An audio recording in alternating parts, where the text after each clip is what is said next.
প্রায় 5টা বাজতে চললো।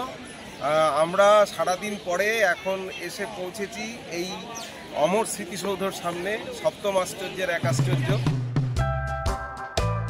আমরা এবার আমাদের ভ্রমণ শুরু করেছি অযোধ্যা থেকে। অযোধ্যায় 2 রাত 3 দিন কাটিয়ে অযোধ্যা ধাম জংশন স্টেশন থেকে 14853 মরুদার এক্সপ্রেসে চড়ে রওনা দিই আগ্রার উদ্দেশ্যে। সুপ্রভাত, এখন 7টা 25 বাজে। এই সময় আমাদের আগ্রা পৌঁছে যাওয়ার কথা, কিন্তু কাল থেকে যে 2 ঘন্টা লেটে ট্রেন চলছে সেই লেট এখনও রয়েছে। এখন ব্যাপার হচ্ছে যে আমরা মাত্র একটা দিনই এখানে থাকছি, তাই দেখা যাক কতটা জায়গা কভার করতে পারি। এই ট্রেনটি সপ্তাহে 3 দিন অর্থাৎ সোম, বুধ এবং শনি সন্ধ্যা 8:28 অযোধ্যা ধাম জংশন স্টেশন থেকে ছেড়ে পরের দিন 6:40 আগ্রা ফোর্ট স্টেশনে পৌঁছায়। এছাড়াও বেশ কয়েকটি ট্রেন আছে। ট্রেন সংক্রান্ত সমস্ত তথ্য পাওয়া যাবে আইআরসিটিসির নিজস্ব ওয়েবসাইট থেকে। ওয়েবসাইটটির লিঙ্ক আমি ডেসক্রিপশন বক্সে দিয়ে দিলাম। আমরা এইমাত্র আগ্রা ফোর্ট স্টেশনে নামলাম, এবার হোটেল যাব। দেখা যাক হোটেলে যাই, তারপরে ফ্রেশ হয়ে তারপরে কতটা ঘুরতে পারি দেখা যাক।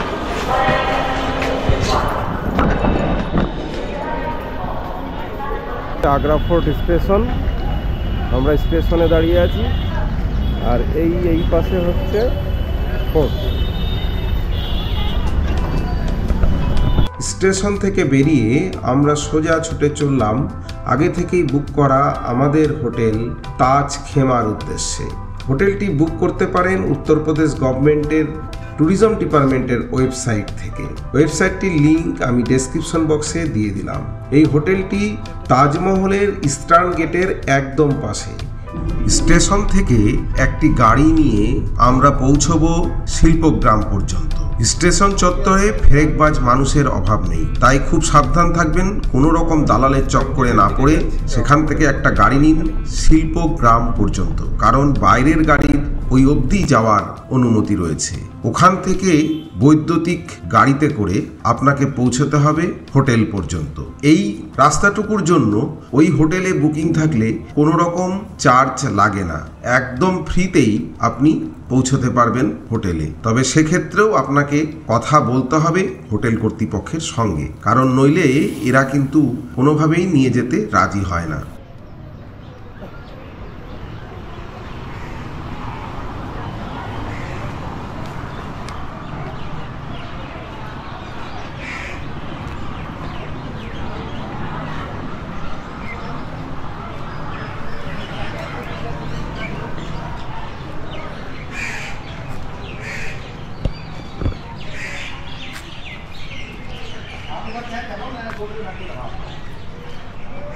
আচ্ছা, দাঁড়িয়ে আছি আমরা হোটেল তাজ খেমার একদম সামনে।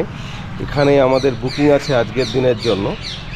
এই হোটেলটা বেশ সুন্দর, এটা উত্তরপ্রদেশ গভর্নমেন্টের নিয়ন্ত্রণাধীন। হোটেলটা ঠিকই আছে, কিন্তু এখানে আসাটা একটু বিড়ম্বনার আর কি। হ্যাঁ, বয়স্ক লোক হলে হাঁটতে হয় একটুখানি 2-4 মিনিট, এমনি ঠিকই আছে।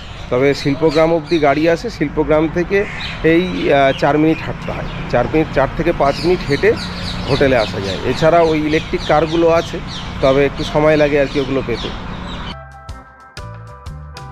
এই হচ্ছে হোটেলের রিসেপশন। রুম পেতে দেরি হলে এখানে কিছুটা সময় জিরিয়ে নিতে পারেন। এবার চলুন চটজলদি দেখিয়ে দিই কিভাবে হোটেলটিকে অনলাইনে বুক করবেন। বুকিংয়ের লিঙ্ক আমি ডেসক্রিপশন বক্সে দিয়ে দিলাম। প্রথমেই ক্রোম ব্রাউজারে যান, সেখানে লিখুন www.upstdc.co.in। নতুন যে পেজটি ওপেন হলো তার একদম শুরুতেই রয়েছে উত্তরপ্রদেশ গভর্নমেন্টের ওয়েবসাইটটি, সেখানে ক্লিক করুন। আবার একটি নতুন পেজ খুলবে, সেই পেজে হোটেল বুকিংয়ে ক্লিক করুন। হোটেল বুকিংয়ে গিয়ে হোটেলে ক্লিক করুন। দেখুন আরেকটি নতুন পেজ ওপেন হয়েছে। সেই পেজের বাঁদিকে বুক অন ইউপিএসটিডিসিতে আপনি লিখুন আগ্রা, তারপর আপনার পছন্দ মতো ডেট সিলেক্ট করুন। এবার সার্চ করুন, দেখুন দুটো হোটেল ওপেন হয়েছে, তার মধ্যে একদম ওপরেই রয়েছে হোটেল তাজ খেমা। তার দু ধরনের রুম দেখাচ্ছে, এসি ডিলাক্স এবং এসি এক্সিকিউটিভ। এখানে আপনার কটা রুম দরকার, আপনারা কজন আছেন, সেগুলো ডিটেলস দিন। আবার ফিরে আসুন বুকিং অন UPSTDC-তে, সেখানে বুক নাওয়ে ক্লিক করুন। এবার যে পেজটি আসলো সেই পেজটি ফিল আপ করে মেক পেমেন্ট অপশনে গিয়ে পেমেন্ট করে দিন। গুগল পে, নেট ব্যাংকিং যে কোনো অনলাইন মাধ্যমেই টাকা পেমেন্ট করা যায়। তারপর একটা প্রিন্ট আউট নিয়ে নিন।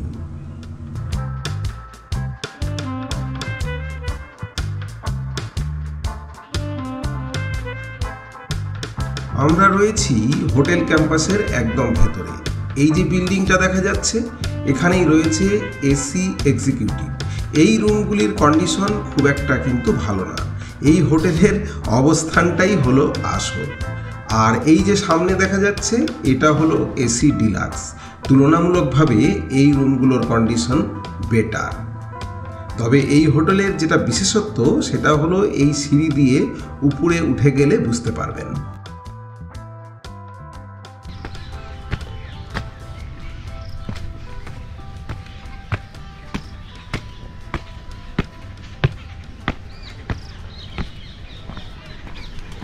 এই হোটেলটার বিশেষত্ব হচ্ছে এই যে আপনাদের দেখাই, এই যে মাঠটা আর এই যে তাজমহল।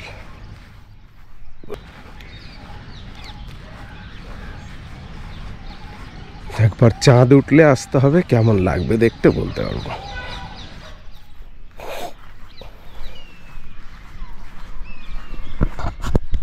তাজ খেমার এই যে সবুজ ঘাসের গালিচা, এইখানটায় এসে দাঁড়ালে ঠিক পেছনে, আমার পেছনে তাজমহল। এই হোটেলের রুম কন্ডিশন খুব একটা ভালো লাগলো না আমার, কিন্তু যারা তাজমহলকে উপভোগ করতে চান তারা এখানে আসতে পারেন, থাকতে পারেন। কারণ রাত্রিবেলা তাজমহলকে যদি দেখতে চান তাহলে এখান থেকেই দেখা যেতে পারে। অবশ্য সেটা পূর্ণিমার রাত হতে হবে।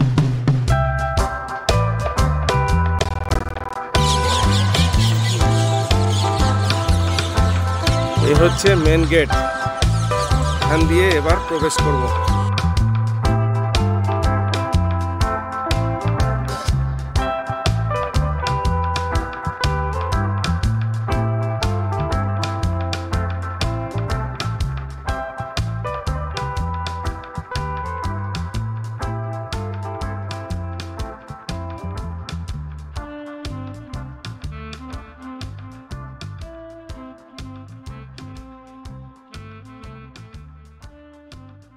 প্রায় 5টা বাজতে চললো। আমরা সারাদিন পরে এখন এসে পৌঁছেছি এই অমর স্মৃতিসৌধর সামনে, সপ্তম আশ্চর্যের এক আশ্চর্য।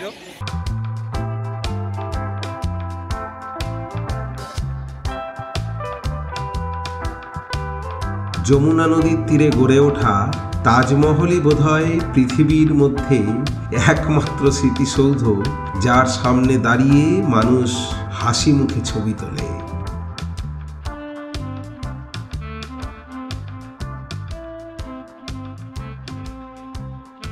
বাইরে খাবো ঠিক করেছিলাম, কিন্তু আমরা একটু ডিসিশনটা চেঞ্জ করলাম। আমরা এখানেই রেস্টুরেন্টে খেয়ে নিচ্ছি, এখানে অর্ডার করে দিলাম, ঘন্টাখানেক পরে আমরা এখানে খেয়ে নেব। আর এখন একটু বাইরে যাচ্ছি, দেখা যাক। বাইরেটা একটু আগে বেশ জমজমাট ছিল, একটু আগে 7টা 6, 6:30টার দিকে। এখন একটু ফাঁকা ফাঁকাই লাগছে, যাই তবু দেখি কিছু খাওয়া যায় কিনা। আমরা বেরিয়েছি আবার সেই রাস্তাতে, সামনে তাজমহলের রাস্তা। রাত্রিবেলাটা বেশ খারাপ না, এই জায়গাটাকে বেশ জমজমাট, ভালোই লাগছে। আমরা রয়েছি তাজ খেমা হোটেলে, যেটা ইস্টার্ন গেটের একদম সামনে। এখান থেকেই তাজমহল দেখা যায়, আপনাদেরকে দেখাবো। আজকে এখান থেকে চলে যাব আমরা। তবে এই হোটেলটার রুমগুলো সম্পর্কে বিশেষ কিছু বলার নেই, খুবই অর্ডিনারি রুম, কিন্তু এর পজিশনটা খুব সুন্দর। যারা আসবেন এই জায়গাটাকে ভীষণভাবে উপভোগ করতে পারবেন। এখান থেকে হেঁটেই চলে যাওয়া যায়। Eastern gate just 2 minute. একটু দেখাই, এই যে বিল্ডিংটা দেখা যাচ্ছে এখানে 4টে রুম রয়েছে। এই 4টে রুমের মধ্যে 2টো রুম আমরা নিয়েছি। আর এই যে রাস্তা, এই সুন্দর ঢালাই করা রোড, এই রুমগুলো তুলনামূলকভাবে ভালো। এখানে 2টো রুম রয়েছে, তবে এটা আমরা পাইনি আর কি যখন বুক করছিলাম। এই রোডটা সোজা গিয়ে ওই মেন রোডে মিশেছে, কিন্তু এইটা বন্ধ থাকে। আমাদের ওই যে গেটটা যেখানে রয়েছে ওর সাইড দিয়ে গিয়ে আবার ওইদিকে রিসেপশন আছে এবং ওখানে রেস্টুরেন্টও রয়েছে। আমরা রাত্রে ওখানেই খাওয়া দাওয়া করেছিলাম, আর এখন ব্রেকফাস্টটাও ওখানেই করব, কারণ ওটা কমপ্লিমেন্টারি রয়েছে আমাদের রুমের সঙ্গেই। ভেতরের পরিবেশ খুব সুন্দর।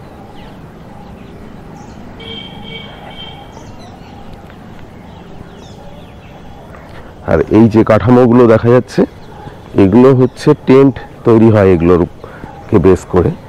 তো এখন হয়তো প্রেশারটা কম আছে টুরিস্টের একটু, সেই কারণে ওইভাবে আর টেন্টগুলো তৈরি হয়নি, ফাঁকাই রেখেছে। প্রচুর টিয়া পাখি আছে, শুনতে পাচ্ছেন কিনা জানি না।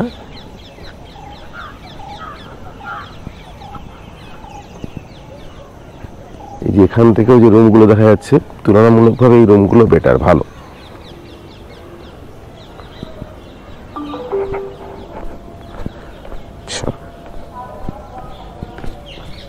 আমরা চলে এসেছি একদম রিসেপশনের কাছে। এখানে এই যে টোটো টাইপের যে গাড়িগুলো আছে, ই কার, এই ভেহিক্যালগুলো রয়েছে এইখানে, ওইখান থেকে ছাড়ে আর কি। আমরা বেরোনোর সময় ওখান থেকেই বেরোবো। ওইখানে ওই শিল্পগ্রামে নামিয়ে দেবে মেন গাড়ি, বড় গাড়িগুলো তো ওর থেকে আগে আসবে না, শিল্পগ্রামে নামিয়ে দেবে। ওখান থেকে তারপরে এই গাড়িগুলোতে এইখানে একটা ই কারগুলো আসে, চলে আসতে হবে এই পর্যন্ত। তারপর এখান থেকে কালকে যেটা বলছিলাম যে একটু অসুবিধা হচ্ছে, না অসুবিধার কিছু নেই, আসলে কালকে এসেছিলাম তো আমরা বুঝতে পারছিলাম না। আচ্ছা, এবার উপরে উঠে যাবো এখান দিয়ে।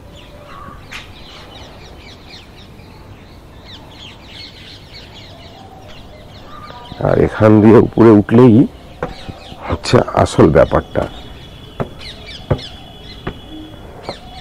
শুনতে পাচ্ছেন প্রচুর টিয়া পাখি। আর সকালের দিকে আমরা ময়ূরও দেখেছি, এখানে ময়ূরও রয়েছে। প্রাকৃতিকভাবে পরিবেশটা বেশ সুন্দর।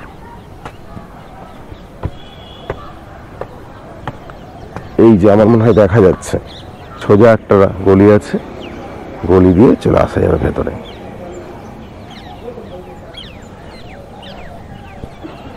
আর এই যে উঁচু জায়গাটা, এইখানটাতে আসলেই আসল মজা আর কি। এই যে তাজমহল দেখা যাচ্ছে।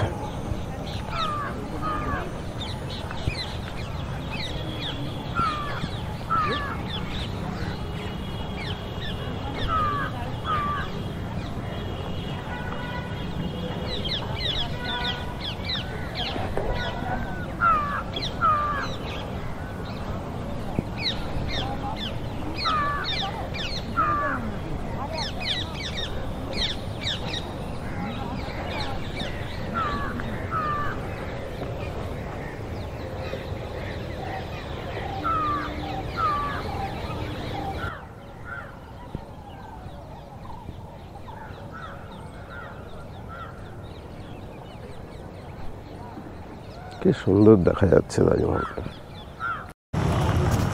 আমরা এই যে রাস্তা ধরে এসেছিলাম সেই রাস্তা ধরেই এবার ফিরে যাচ্ছি। আমাদেরকে এই গাড়িটা নামিয়ে দেবে হচ্ছে শিল্পগ্রামে, ওখান থেকে আবার অটো নেব। অটোতে বলছে 25 মিনিট মতো লাগতে পারে। আমাদের টিকিট ছিল বন্দে ভারত এক্সপ্রেসে আগ্রা ক্যান্টনমেন্ট স্টেশন থেকে। আজকের গল্প এখানেই শেষ করছি, আবার দেখা হবে সম্পূর্ণ নতুন একটি পর্বে। সকলে ভালো থাকবেন, আর সকলের কাছে একটি ছোট্ট অনুরোধ, যদি আমাদের চ্যানেলটি ভালো লাগে প্লিজ সাবস্ক্রাইব করে সঙ্গে থাকবেন।